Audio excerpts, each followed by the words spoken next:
Welcome to Audit Discussion Podcast of Edu91 by Neeraj Arora. For CA Intermediate classes and test series, visit www.edu91.org or download Edu91 app from Play Store and App Store. चलिए अब हम लोग बात करते हैं audit procedures के बारे में। तो कुल मिला के पूरे ऑडिट में जो है दो मेन ऑडिट प्रोसीजर हैं। बेसिकली ये अप्रोच है कि ऑडिट कैसे कंडक्ट किया जाता है, और उन दो ऑडिट प्रोसीजर का नाम होता है रिस्क असेसमेंट प्रोसीजर, जिन्हें हम प्यार से रैप बुलाएंगे, और फर्दर ऑडिट प्रोसीजर, जिन्हें हम प्यार से फैप बुलाएंगे। Right, risk assessment procedure and further audit procedure. Further audit procedure को हम आगे भी दो पार्ट्स में डिवाइड कर देते हैं, test of control and substantive procedure. Test of control का नाम हम लोग कंप्लाइंस प्रोसीजर के नाम से भी जानते हैं। टेस्ट ऑफ कंट्रोल हम तभी करते हैं जब रिक्वायर्ड बाय एसए हो या जब ऑडिटर चाहे, यानी कि टेस्ट ऑफ कंट्रोल जो है वो स्किप भी किया जा सकता है। ये बहुत इंपॉर्टेंट पॉइंट है, टेस्ट ऑफ कंट्रोल स्किप भी किया जा सकता है। सब्सटैंटिव प्रोसीजर कभी स्किप नहीं किया जा सकता। कोई भी ऑडिट बिना सब्सटैंटिव प्रोसीजर के अधूरा रहेगा, एक बात। दूसरी बात, सब्सटैंटिव प्रोसीजर को हम दो पार्ट्स में डिवाइड कर सकते हैं, test of detail and substantive analytical procedures. Test of detail में बेसिकली हम लोग वाउचिंग एंड वेरिफिकेशन करते हैं। ओके, अच्छा जी। देन इसके बाद मैं आपको एक बात बताना चाहता हूं कि देखिए, ये तो एक ब्रॉड वे हो गया हाउ ऑडिट इज कंडक्टेड। फिर हमारे पास कुछ ऐसे प्रोसीजर्स हैं जो कॉमन है, जिनके थ्रू हम लोग ऑडिट एविडेंस जो है वो ऑब्टेन करते हैं। और वो प्रोसीजर कौन कौन से हैं मैं आपको बताने की कोशिश करता हूं। जैसे कि inspection and observation. One is inspection, another is observation, next is external confirmation, then recalculation, ऐसे बोलिएगा, recalculation, reperformance, analytical procedure, inquiry. ये 7 चीजें हैं जिनको मैं बहुत ज्यादा इंपॉर्टेंट मानता हूं एग्जाम पॉइंट ऑफ व्यू से भी। तो आप पूरे ऑडिट में जब आप एविडेंस इकट्ठा करते हैं तो आप कैसे करते हैं, आप इन्हीं प्रोसीजर्स के थ्रू जो है ऑडिट एविडेंस इकट्ठा करते हैं। ऑडिट कंडक्ट जब करते हैं तो उसमें मेजरली दो प्रोसीजर्स हैं। Number 1 is RAP, Number 2 is FAP. FAP can be further divided into, come on, test of control and substantive procedure. Test of control is also known as compliance procedure. Compliance procedure तभी करेंगे जब S A की requirement हो, या फिर जब auditor choose करे उसको करने के लिए, या अगर लॉ रेगुलेशन की रिक्वायरमेंट होगी तो भी हमें वो करना पड़ेगा। सब्सटैंटिव प्रोसीजर के बिना ऑडिट कभी नहीं हो सकता है। सब्सटैंटिव प्रोसीजर को दो पार्ट में डिवाइड करो, test of detail, substantive analytical procedure. Test of detail में वाउचिंग वेरिफिकेशन करते हैं, असर्शंस को चेक किया जाता है। असर्शंस को चेक किया जाता है 3 लेवल पे। कौन कौन से 3 लेवल होते हैं बताओ? Transaction, account balance, presentation and disclosure. Generally transaction और अकाउंट बैलेंस को ज्यादा तवज्जो, वेटेज जो है वो दी जाती है। अच्छा जी। देन इसके बाद मैंने आपको बताया था कि देखिए, ऑडिट एविडेंस ऑब्टेन करने के लिए हमारे पास 7 अलग चीजें जो है बताई गई हैं। उसका मैं आपको एक शॉर्ट कोड बताता हूं जो मैं क्लास में भी यूज करता हूं।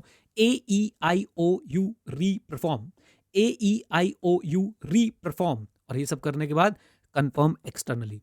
AEIOU री-परफॉर्म, ये सब करने के बाद कंफर्म एक्सटर्नली। ऐसे ही एक दो बार और बोलूंगा, आपके दिमाग में बैठ जाएगा। ए एनालिटिकल प्रोसीजर, ई इंक्वायरी, यहां पे मैं इंक्वायरी जो है ई से शुरू कर रहा हूं। AEI inspection, AEIO observation, AEIOU recalculation, तभी मैंने बोला था थोड़ा अलग से बोलेंगे इसको, रिकैलकुलेशन, राइट। और उसके बाद reperformance and then external confirmation. ये 7 ऐसे प्रोसीजर्स हैं, ये 7 ऐसी चीजें हैं जिनसे आप लोग जो है ऑडिट एविडेंस ऑब्टेन करते हैं, राइट। इसको जो मैंने आपको बताया तो प्लीज प्लीज प्लीज ध्यान में रखिएगा आप लोग। अच्छा, मैं आपसे एक सवाल पूछता हूं। सब्सटैंटिव, जब मैं बोलता हूं सब्सटैंटिव प्रोसीजर, सब्सटैंटिव को कितने पार्ट में डिवाइड कर सकते हैं? 2, test of detail, analytical procedure. Test of detail में हम लोग क्या करते हैं? वाउचिंग और वेरिफिकेशन। वाउचिंग और वेरिफिकेशन हम असर्शन की करते हैं। 3 लेवल पे हमने असर्शन को बांट रखा है। Account balance, transaction, presentation and disclosure, जिसमें से अकाउंट बैलेंस और ट्रांजैक्शन सबसे ज्यादा आपके लिए इंपॉर्टेंट है, याद रखिएगा। अकाउंट बैलेंस में 4 असर्शंस आती हैं। जिन स्टूडेंट्स को असर्शन नहीं पता, मैं एक बार बताने की कोशिश करता हूं। असर्शंस होता है मैनेजमेंट के दावे, मैनेजमेंट का क्लेम। मैनेजमेंट कह रही है हमारे पास बिल्डिंग है, तो ये एक असर्शन है। मैनेजमेंट कह रही है उस बिल्डिंग की वैल्यू 50 लाख है, तो ये एक असर्शन है, राइट। मैनेजमेंट कह रही है हमारे पास हमारी कंटिंजेंट लायबिलिटी इतनी बनती है, ये एक असर्शन है। मैनेजमेंट कह रही है हमारे पास इतनी इन्वेंट्री है, ये एक असर्शन है। मैनेजमेंट कह रही है हमने इस साल जो है इतने रुपए का सामान परचेज किया है, इतने के गुड्स परचेज किए हैं, ये एक असर्शन है। तो असर्शन को अगर मैं सिंपली बोलूं तो असर्शन बोले तो रिप्रेजेंटेशंस बाय मैनेजमेंट, मेरे साथ बोलिए, वर्ड बोलिएगा, representations by management, right, explicit और अदरवाइज। अभी इसमें बात करेंगे एक्सप्लिसिट और अदरवाइज पे। अब जरा चलते हैं। हमारे पास अकाउंट बैलेंस में 4 मेजर असर्शन आपको चेक करनी होती है। फिर से बोलता हूं, अकाउंट बैलेंस में 4 मेजर असर्शन जो आपको चेक करनी होती है। नंबर 1 एग्जिस्टेंस, इसको मैं याद ऐसे करवाता हूं, ERCV, कम ऑन मेरे साथ, ERCV existence. R rights and obligation, C completeness, V valuation. Class में बहुत अच्छे से हमने इस पे चर्चा करी हुई है। ट्रांजैक्शन में हम 5 असर्शन चेक करते हैं। नंबर 1 O, इसको शॉर्ट कोड क्या है, OCACC, मेरे साथ बोले OCACC, come on guys, OCACC. So O is occurrence, C is completeness, A is accuracy, C is classification again, and last C is cutoff. So OC occurrence and completeness, ACC accuracy, classification and cutoff. Presentation and disclosure, मैं सच बताऊं तो presentation and disclosure हमारी बाकी assertions के लिए हमें check करना पड़ता है। खैर, आप इसको आसान बनाने के लिए बस OCAC याद कर सकते हैं। O से अकरेंस, C से कंप्लीटनेस, A से एक्यूरेसी और C से फिर क्लासिफिकेशन एंड अंडरस्टैंडेबिलिटी, राइट। ये होती है सर हमारी मेजर असर्शन। इसके बाद आपको मैंने बुक में असर्शन का एक बहुत बड़ा इंपॉर्टेंट चार्ट दे रखा है, उसे जरूर कर लीजिएगा, जिसमें मैंने असर्शन के एग्जाम्पल भी दिए हैं आपको। जैसे कि एग्जिस्टेंस के लिए मैंने आपको बताया था कि भाई फिक्स एसेट जो है फिजिकली एग्जिस्ट करता है या नहीं, राइट। तो ये हो गई हमारी एग्जिस्टेंस वाली असर्शन, हम ऑडिटर इसको चेक करता है। ओके, अच्छा, अब जरा कनेक्शन बना के चलिए। ऑडिटर इस असर्शन के लिए ऑडिट एविडेंस कैसे ऑब्टेन करेगा? ऑडिटर इस असर्शन के लिए ऑडिट एविडेंस ऑब्टेन करेगा AEIOU reperform and then externally confirm करके। यानी AEIOU रीपरफॉर्म एक्सटर्नल कंफर्मेशन से हम लोग एविडेंस जो है वो ऑब्टेन करेंगे। आई साहब, तो रिस्क असेसमेंट प्रोसीजर के बारे में मैंने आपको पहले मैंने बताया था कितने तरह के प्रोसीजर होते हैं। अब हम लोग देखेंगे रिस्क असेसमेंट प्रोसीजर करते क्यों हम लोग। ऑल्दो मुझे पूरा विश्वास है आपको पता है रैप हम लोग क्यों करते हैं। रैप हम लोग सिर्फ इसलिए करते हैं कि हम लोग अंडरस्टैंडिंग ऑब्टेन कर पाए एंटिटी की और उसके माहौल की और उसके आईसी की। Risk assessment procedures are done और are used to obtain an understanding of the entity and its environment and including its internal control. इससे होगा क्या, इस अंडरस्टैंडिंग को ऑब्टेन करने से क्या होगा, we will be in a position to assess the risk of material misstatement. Risk of material misstatement मैंने आपको लास्ट एपिसोड में बता दिया था क्या होता है। अच्छा, जब ऑडिटर रैप कर लेता है यानी रिस्क असेस कर लेता है तो ऑडिटर को रोमम का लेवल पता चल जाता है, और एक बार रोमम पता चल जाता है तो सर हम लोग अपने फर्दर ऑडिट प्रोसीजर का नेचर, एक्सटेंट एंड टाइमिंग जो है वो पता कर लेते हैं। अपने फर्दर ऑडिट प्रोसीजर का नेचर, एक्सटेंट एंड टाइमिंग जो है पता कर लेते हैं।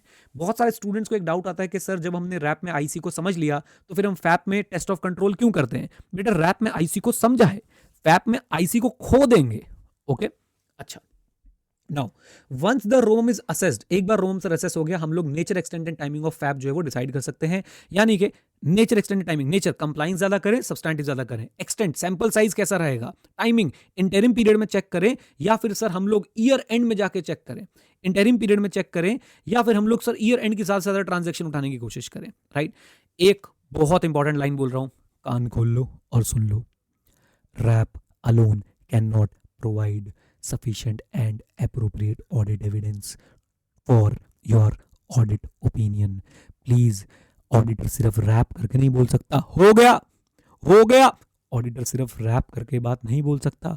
ऑडिटर को साहब ध्यान रखना है, रैप के बाद फैप जरूर होंगे। अगर सर जी फैप नहीं किए ना तो लेट मी टेल यू, आपको हम लोग ग्रॉस नेग्लिजेंट मान लेंगे। ओके, चलिए, तो ये बात आपने ध्यान रखनी है।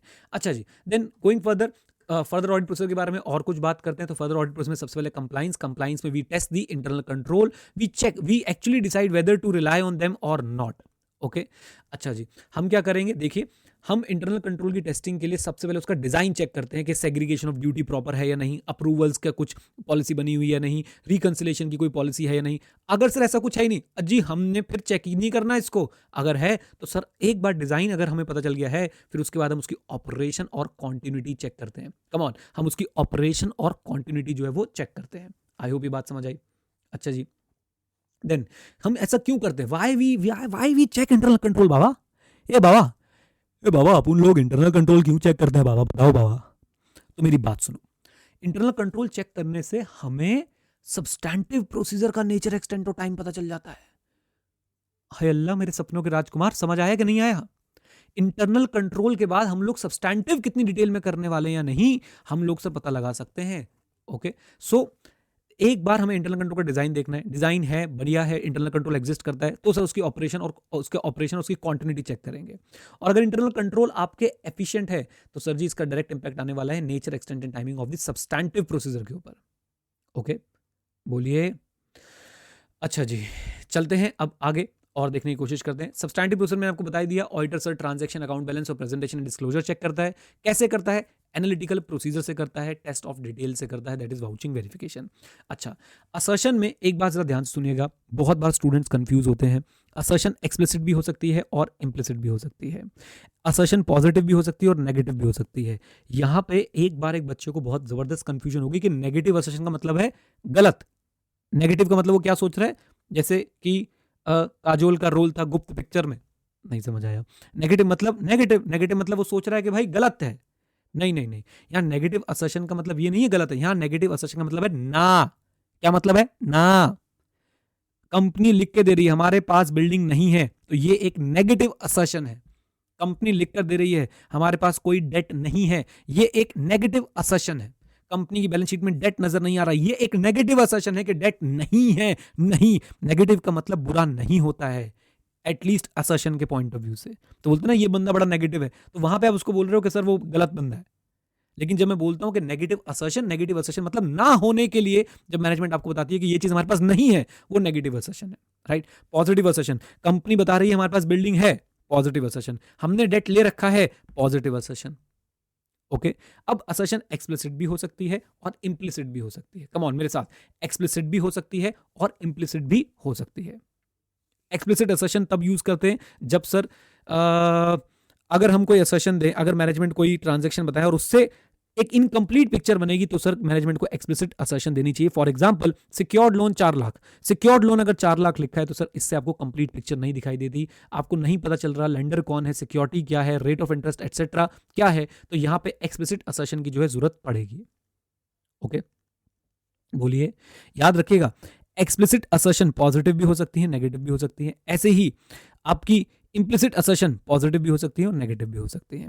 जरा ध्यान से देखिए, अगर ये बात लिखिए there is no contingent liability, तो मैं बोलूंगा कि सर ये एक्सप्रेस्ड है, एक्सप्रेस्ड नेगेटिव है, राइट। एक्सप्लिसिट नेगेटिव असर्शन है, there is no contingent liability. अच्छा जी, लीजिए। अच्छा, बिल्डिंग में आपके आपके बैलेंस शीट में बिल्डिंग नहीं लिखी, आपकी बैलेंस शीट में बिल्डिंग नहीं लिखा हुआ, इसका मतलब बिल्डिंग नहीं है और लिखा नहीं हुआ उन्होंने, तो ये इंप्लिसिट नेगेटिव हो गई, ये इंप्लिसिट नेगेटिव हो गई। नेगेटिव मतलब नहीं है, ना। ओके, लीजिए साहब, चलिए, तो ये बातें सर हम लोगों ने करनी थी यहाँ पे। अब हमारे पास सर काफ़ी सारी चीज़ें जो तैयार हो गई हैं। नेक्स्ट एपिसोड में most probably we will be looking for professional scepticism, और उसके बाद इनहेरेंट लिमिटेशंस ऑफ ऑडिटिंग जो है हम लोग पढ़ेंगे, जो कि बहुत ही ज़्यादा इंपॉर्टेंट है। देन उसके बाद auditor responsibility to detect fraud and errors, और उसके बाद सर अपना ऐसे 210 शुरू कर देंगे। और याद रखिएगा कि ऐसे 200 आपका सर ऑलमोस्ट जो है वो कवर हो चुका है इसी के अंदर। चलो जी, thank you very much, stay connected, stay head, जय हिंद। और हाँ, सीखते रहें मित्रों, क्योंकि सीखना बंद तो जीतना बंद। और ऑडिट पढ़ते रहें, अपना प्यार मेरे पास तक पहुंचाते रहें, अपने कमेंट्स के फॉर्म में, अपने मैसेजेस के फॉर्म में। अच्छा लगता है मुझे और मोटिवेट होता हूं मैं आप लोगों के इस प्यार से। चलिए जी, bye bye and take very good care of your health, and अपने पेरेंट्स का भी ध्यान रखना।